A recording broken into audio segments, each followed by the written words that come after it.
you about one last question in this topic. You have been warning at rallies recently that this election is rigged and that Hillary Clinton is in the process of trying to steal it from you. Your running mate, Governor Pence, pledged on Sunday that he and you, his words, will absolutely accept the result of this election. Today, your daughter Ivanka said the same thing. I want to ask you here on the stage tonight, do you make the same commitment that you will absolutely, sir, that you will absolutely accept the result of this election? I will look at it at the time. I'm not looking at anything now. I'll look at it at the time. What I've seen is so bad. First of all, the media is so dishonest and so corrupt, and the pile-on is so amazing. The New York Times actually wrote an article about it that they don't even care. It's so dishonest, and they've poisoned the minds of the voters. But unfortunately for them, I think the voters are seeing through it. I think they're going to see through it. We'll find out on November 8th, but I think they're going to see through it. But, sir, there's if you look, excuse me, Chris, if you look at your voter rolls, you will see millions of people that are registered to vote. Millions. This isn't coming from me. This is coming from Pew Report and other places. Millions of people that are registered to vote that shouldn't be registered to vote. So let me just give you one other thing. So I talk about the corrupt media. I talk about the millions of people. Tell you one other thing. She shouldn't be allowed to run. She's guilty of a very, very serious crime. She should not be allowed to run.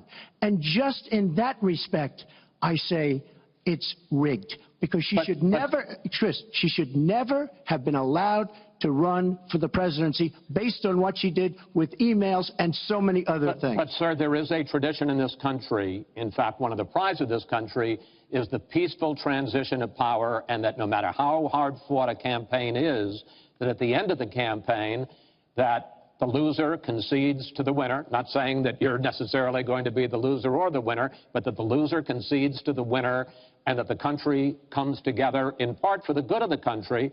Are you saying you're not prepared now to commit to that principle? What I'm saying is that I will tell you at the time. I'll keep you in suspense. Well, okay? Chris, let me respond to that because that's horrifying.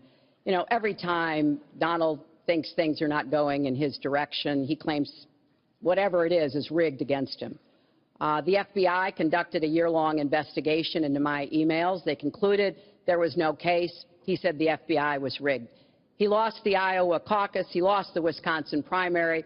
He said the Republican primary was rigged against him. Then Trump University gets sued for fraud and racketeering. He claims the court system and the federal judge is rigged against him.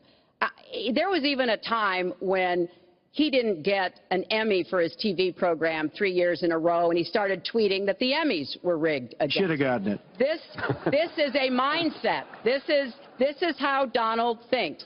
And it's funny, but it's also really troubling. Okay. Now, that is not the way our democracy works. We've been around for 240 years. We've had free and fair elections. We've accepted the outcomes when we may not have liked them.